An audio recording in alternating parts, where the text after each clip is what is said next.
ম্যাচটা ফ্ললেস ছিল এমনটা বলা যাবে না। মেসির পারফরমেন্স ওয়াজ ফ্ললেস। মেসির মতো একজন খেলোয়াড় যদি থাকে আপনি কেন ডিপেন্ড করবেন না? ফ্রান্স এমবাপের উপর ডিপেন্ড করে, নরওয়ে হালান্ডের উপর ডিপেন্ড করে। ইন্টার মিলানে আমরা যে লাউতারো মার্টিনেজকে দেখি আর্জেন্টিনার জার্সিতে, সেটা থেকে অনেকটাই আলাদা। পর্তুগাল, স্পেন এবং ফ্রান্স এই ওয়ার্ল্ড কাপে বেস্ট তিনটা স্কোয়াড নিয়ে এসেছে এবং পর্তুগালের মিডফিল্ড আই থিঙ্ক ওয়ার্ল্ডের বেস্ট মিডফিল্ড। সুপারস্টাররা ওয়ার্ল্ড কাপে কেউই হতাশ করেননি। 2026 ফিফা বিশ্বকাপ উপলক্ষে টাইমস অফ বাংলাদেশের বিশেষ আয়োজনে সবাইকে স্বাগত। আমি মোস্তাফিজুর রহমান প্রান্ত আছি আপনাদের সঙ্গে, আর আমার সঙ্গে আজ রয়েছেন টাইমস অফ বাংলাদেশের sports editor Rubai Iftekhar. Rubai, Messi Argentina বা মেসি আর্জেন্টিনা ফ্যানদের জন্য এর থেকে ভালো রেজাল্টকে এক্সপেক্ট করা পসিবল ছিল? Not really. মানে একেবারে যেটা বলে যে started on a high note, on the right foot, এবং আপনি যে যে বিশেষণগুলো ব্যবহার করতে চান সবই করতে পারেন মেসির ভক্তদের জন্য। হ্যাঁ, আর্জেন্টিনা ফ্যানদের জন্য কিছু কনসার্ন হওয়ার ব্যাপার ছিল। ম্যাচটা ফ্ললেস ছিল এমনটা বলা যাবে না। মেসির পারফরমেন্স ওয়াজ ফ্ললেস।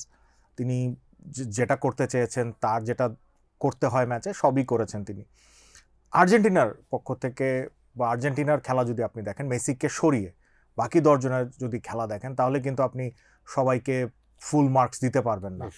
এবং স্পেশালি আমরা কিছু জায়গায় দেখলাম, আপনিও নিশ্চয়ই খেয়াল করেছেন, যে অ্যাটাকটা মেসি ছাড়া বাকি কারো কিন্তু শট অন টার্গেট বোধহয় ছিল না শুরুতে। ফার্স্ট হাফের কথা বলছি, খেলার শুরুতে।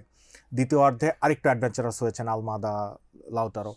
বিশেষ করে লাউতারো মার্টিনেজ কিন্তু প্রায়ই বিশ্বকাপে গঞ্জালো হিগুয়েইনের স্মৃতি ফিরিয়ে আনেন।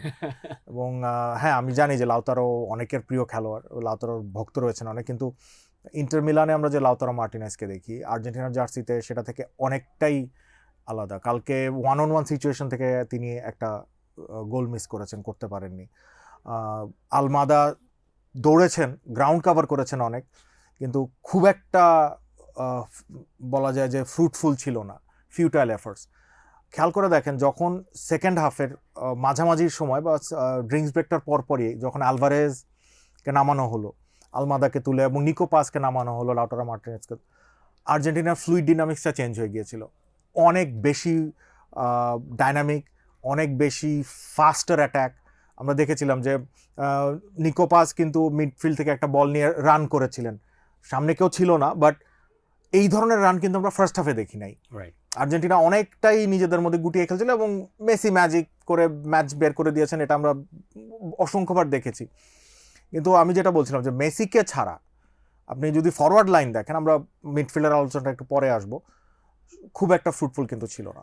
আপনি কি বলতে চাচ্ছেন যে মেসির উপর বেশি ডিপেন্ডেন্ট হয়ে গেছে আর্জেন্টিনার অ্যাটাক? মেসি যদি চলে যায় বা অবসরে চলে যায়, এই আর্জেন্টিনার ফিউচারটা নিয়ে কি বলবেন? না, আমি বলছি না যে ডিপেন্ডেন্ট। অবশ্যই মেসির মতো একজন খেলোয়াড় যদি থাকে আপনি কেন ডিপেন্ড করবেন না? ফ্রান্স এমবাপের উপর ডিপেন্ড করে, নরওয়ে হালান্ডের উপর ডিপেন্ড করে। আজকে রাত্রে পর্তুগাল এবং ইংল্যান্ডের খেলা আছে, একদল হ্যারি কেনের ওপর গোলের জন্য নির্ভরশীল, আর আরেক দল ক্রিস্টিয়ানো রোনাল্ডো গোলের উপর এখন নির্ভর করে না তার উপরে, কিন্তু একটা ম্যাটার তো করে, একটা ফ্যাক্ট তো অবশ্যই। কিন্তু আমি যে জিনিসটা বলতে চাচ্ছি, যে মেসি যখন কিছুটা নিষ্ক্রিয় হয়ে যাবেন বা তাকে যখন ডিফেন্ডাররা ঘিরে ফেলবেন, আলজেরিয়া আমরা জানি যে বিশ্বের সেরা দল না, আফ্রিকার অন্যতম সেরা দল, কিন্তু বিশ্বের সেরা 10টা দলের একটা না।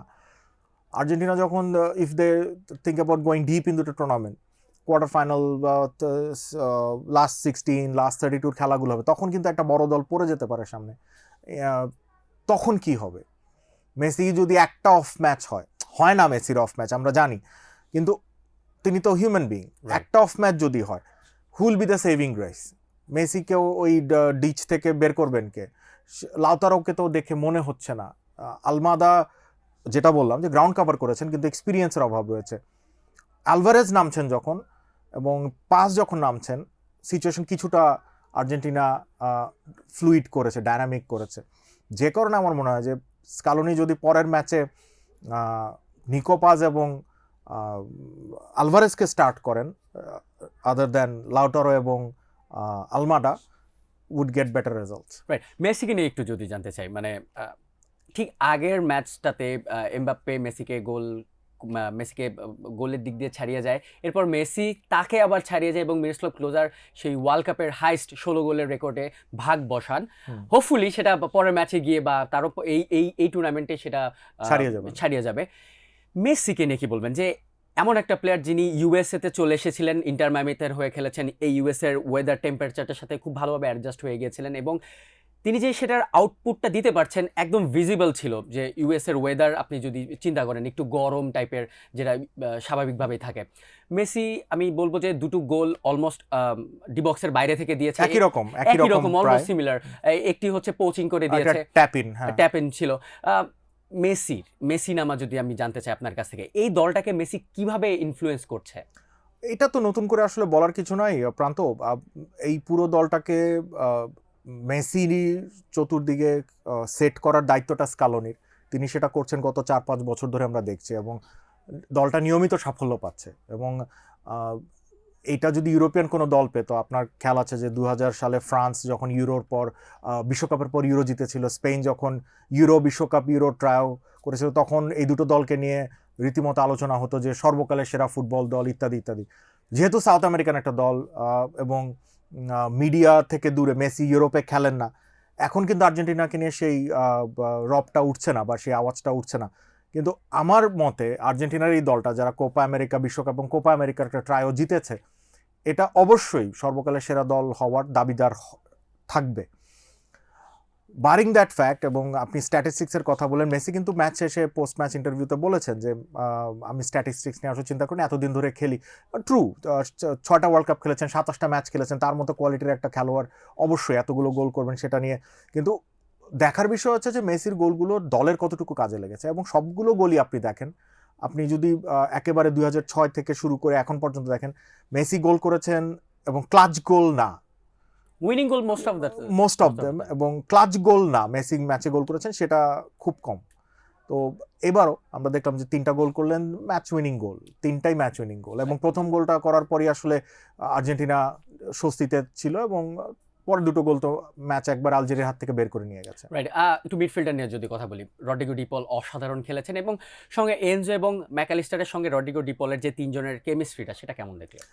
খুব একটা আশাব্যঞ্জক না আপনি কেমিস্ট্রির কথা যদি বলেন, কারণ হ্যাঁ, এনজো তিনি যে রোলটা প্লে করেন, অর্থাৎ সেই একটু ডিপ লাইং থাকেন এবং মাঝে মধ্যে উপরে উঠে যান। ম্যাকালিস্টারকে নিয়ে কিন্তু একটু হতাশার ব্যাপার রয়েছে, এবং তিনি গত সিজনে ইনজুরির কারণে, এবং লিভারপুলেও কিন্তু গত 4 মাস তার ফর্ম ভালো ছিল না, তাকে প্রবাবলি গ্রাভেনবার্চকে দিয়ে বারবার রিপ্লেস করানো হতো, আমি যদি সঠিক মনে করতে পারি, মিডফিল্ডে, লিভারপুলের মিডফিল্ডে অর্থাৎ তিনি বেশ কিছুদিন ধরে ফর্মে সাথে একটু লড়াই করছেন। কালকে ওই ম্যাকালিস্টারকে আমরা দেখলাম। তবে যেহেতু স্কালোনি অনেক ঝানু একজন কোচ, অভিজ্ঞ কোচ, তিনি ম্যাকালিস্টারকে মাঠেই রাখবেন, পরের ম্যাচে চেঞ্জ করে অন্য কাউকে দেবেন না, বা লো সেলসো বা তার হাতে অপশন রয়েছে পারেডেসের, তাদেরকে নামাবেন না, কারণ যত ম্যাকালিস্টার ওয়ার্ল্ড কাপে খেলবেন he will grow in confidence, এবং আমরা সেই পুরোনো ম্যাকালিস্টারকে ফেরত পাবো। বাট কালকে একজন খেলোয়াড়ের কথা আমি উল্লেখ করতে চাই, রড্রিগো ডি পল। তিনি তার ওয়ার্ক রেটটা আপনি দেখেন, ম্যাকালিস্টারের দিকে যতটা গ্রাউন্ড কম কাভার করছিলেন, ডি পল একা দুজনের হয়ে কাভার করছিলেন।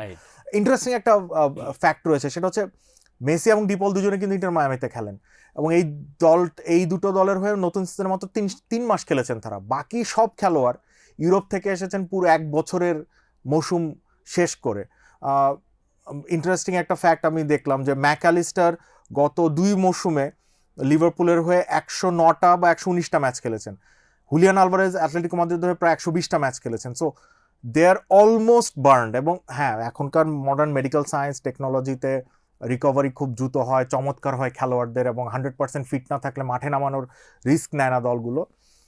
হ্যাভিং সেড দ্যাট, এতগুলো ম্যাচ খেলার একটা মেন্টাল ফ্যাটিক কিন্তু আপনার উপরে কাজ করবে, এবং ম্যাকালিস্টার সেটার প্রমাণ যে আসলে তিনি আর 1-2 ম্যাচ, এবং আর্জেন্টিনার একটা সুবিধা যে গ্রুপটা একটু, আমি সহজ বলবো না, বিশ্বকাপে কোনোটাই সহজ প্রতিপক্ষ নয়, কিন্তু আলজেরিয়া আমার মনে হয় এই গ্রুপের সব থেকে কঠিন প্রতিপক্ষ ছিল। অস্ট্রিয়া এবং জর্ডান এদের থেকে কিছুটা সহজতর হবে, এবং চাপ কিছুটা কম থাকবে। এবং যেহেতু শুরুটা বড় একটা জয় দিয়ে করেছে, পরের 2 ম্যাচেও আমার মনে হয় যে পরের রাউন্ডে কোয়ালিফাই করা বা একটা জয়ের যে চাপ সেটা থাকবে না, যে কারণে ম্যাকালিস্টার বা আপনি যদি এরকম আরো 2-1 খেলোয়াড়ের কথা, আলমাদার কথা বলছিলাম আমরা, নিজেদের ফিরে পাওয়ার সময়টা পাবেন। রাইট, আজ রাতে আরও একজন কিংবদন্তি বলা যায়, তিনিও মাঠে নামছেন, Cristiano Ronaldo. Portugal versus Congo ম্যাচও রয়েছে। পর্তুগাল দলটা নিয়ে আপনি কতটুকু আশাবাদী, স্পেশালি মিডটার উপর ডিপেন্ড দেখেন করে? পর্তুগাল আপনি যদি ম্যান টু ম্যান হিসাব করেন এবং পাউন্ড ফর পাউন্ড যেটাকে বলে বক্সিংয়ের পরিভাষায়, পর্তুগাল, স্পেন এবং ফ্রান্স এই ওয়ার্ল্ড কাপে বেস্ট 3টা স্কোয়াড নিয়ে এসেছে এবং পর্তুগালের মিডফিল্ড আই থিঙ্ক ওয়ার্ল্ডের বেস্ট মিডফিল্ড, এটা নিয়ে কোনো মানে ডাউট থাকার কথা না। ভিটিনিয়া রাইট নাও ফর্মের বিচারে বিশ্বের সেরা মিডফিল্ডার। আমি পেড্রিকে অনেকে টানবেন, কিন্তু পেড্রির থেকেও ভিটিনিয়ার ফর্ম ওয়াইজ এই মৌসুমটা অন্তত বেটার ছিল। জাও নেভেজ রয়েছেন, তো তারা অদ্ভুত খেলছেন। সো এবং সামনে বার্নার্ডো সিলভা, ব্রুনো ফার্নান্দেজের মতো অভিজ্ঞ দুজন খেলোয়াড় রয়েছেন। They both are creative. Exactly, both creative. তো একটাই সমস্যা হবে যে ক্রিস্টিয়ানো রোনাল্ডো যদি স্টার্ট করেন, কারণ তার ওয়ার্ক রেট কিন্তু কমে গেছে, 41 বছর বয়স। It's a very bold statement. হ্যাঁ, তিনি যদি স্টার্ট করেন, মেসির হয়ে যে কাজটা রড্রিগো ডে পল বা আলমাদা করে দিয়েছেন, যে এক্সট্রা গ্রাউন্ড কাভার করা, রোনাল্ডোর হয়ে কিন্তু কাউকে এই কাজটা করতে হবে। মেসির থেকে রোনাল্ডোর পার্থক্যটা হচ্ছে মেসি কিন্তু কালকে আমরা দেখেছি যে অনেক নিচে নেমে এসেছে, ফলব্যাক করে ডিফেন্ডও তিনি করেছেন, ডিফেন্স করেছেন, বলটা ওখান থেকে বের করার চেষ্টা করেন। রোনাল্ডো কিন্তু এই কাজগুলো করেন না, তিনি ওপরেই থাকবেন, ফাইনাল থার্ডেই থাকবেন, তার হয়ে এই কাজগুলো একজন বা দুজন খেলোয়াড়ের করতে হবে। সো এটা দেখার জন্য মুখিয়ে আছি যে রোনাল্ডো স্টার্ট করেন কিনা, কারণ রবার্টো মার্টিনেজ রোনাল্ডোকে স্টার্ট করাতে চান, করিয়েছেনও প্রতি ম্যাচে, সেটা গেমে কতটুকু ইম্প্যাক্ট ফেলবে সেটা দেখার জন্য অপেক্ষায় আছি। রাইট। গত রাতে এমবাপ্পে গোল পেয়েছেন, হালান্ড গোল পেয়েছেন, মেসি গোল পেয়েছেন। এই রাতে কি মনে হয় রোনাল্ডো গোল পাবেন? অবশ্যই আমি চাই রোনাল্ডোর মতো খেলোয়াড়, বা এমবাপ্পে, আপনি হালান্ডের কথা বলছিলেন, কেইনও আছেন আজকে রাতে, তাদের মতো বড় তারকারা যেন গোল পান। ভিনিসিয়াসের গোল আমরা দেখেছি। সো ওয়ার্ল্ড কাপটা কিন্তু এখন পর্যন্ত সুপারস্টাররা ওয়ার্ল্ড কাপে কেউই হতাশ করেননি, সবাই কিন্তু তাদের নাম উঠিয়েছে। তো ওয়াই নট রোনাল্ডো, ওয়ার্ল্ড ফুটবলের one of the greatest superstars of all time. আমি চাই তিনি গোল করুন, তাহলে এই ওয়ার্ল্ড কাপটা আসলে প্রপার ওয়ার্ল্ড কাপ মনে হবে। শুরুর দিন 2-3টা দিনের যে ধরনের আমরা একটু ডিম খেলা দেখেছি বা একটু ম্যারম্যারে খেলা ছিল, এখন কিন্তু মনে হচ্ছে যে না, আসলে ওয়ার্ল্ড কাপ চলে এসেছে। আমরা একদমই শেষ পর্যায়ে চলেছি। যাওয়ার আগে আমি যদি একটু প্রেডিকশনগুলো জানতে চাই, পর্তুগাল ভার্সেস কঙ্গো এবং England versus Croatia. Portugal Congo ম্যাচটা, আমি কঙ্গোর খেলা খুব একটা দেখি নাই, আফ্রিকান টিম, বাট জানি যে ওরা ফিজিক্যাল ফুটবলটা খেলে, ফিজিক্যাল অ্যাডভান্টেজ রয়েছে এবং ফাস্ট কাউন্টারে ফাস্ট হওয়ার সম্ভাবনা রয়েছে। তো Portugal I think would be easy peasy walk on the scoreline. I won't like to predict 2-0।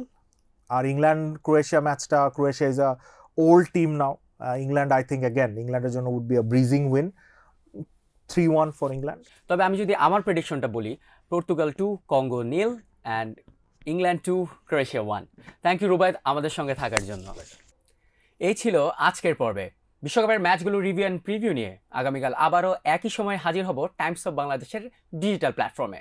তবে যাবার আগে দর্শকদের মনে করিয়ে দিতে চাই, 2026 বিশ্বকাপ উপলক্ষে টাইমস অফ বাংলাদেশ আয়োজন করেছে এক বিশেষ কুইজ, যেখানে অংশ নিয়ে আপনিও জিতে নিতে পারেন আকর্ষণীয় সব পুরস্কার। 16 জুনের পর্বে প্রথম হয়েছেন মোহাম্মদ আরমান, তিনি জিতে নিয়েছেন 1000 টাকা, এবং দ্বিতীয় ও তৃতীয় হয়ে 500 টাকা করে জিতে নিয়েছেন মফিদুল ইসলাম এবং আমানুল্লাহ মুরাদ। 17 জুনের পুরস্কার কারা জিতে সেটা জানতে হলে চোখ রাখতে হবে টাইমস অফ বাংলাদেশের ফেসবুক পেজে।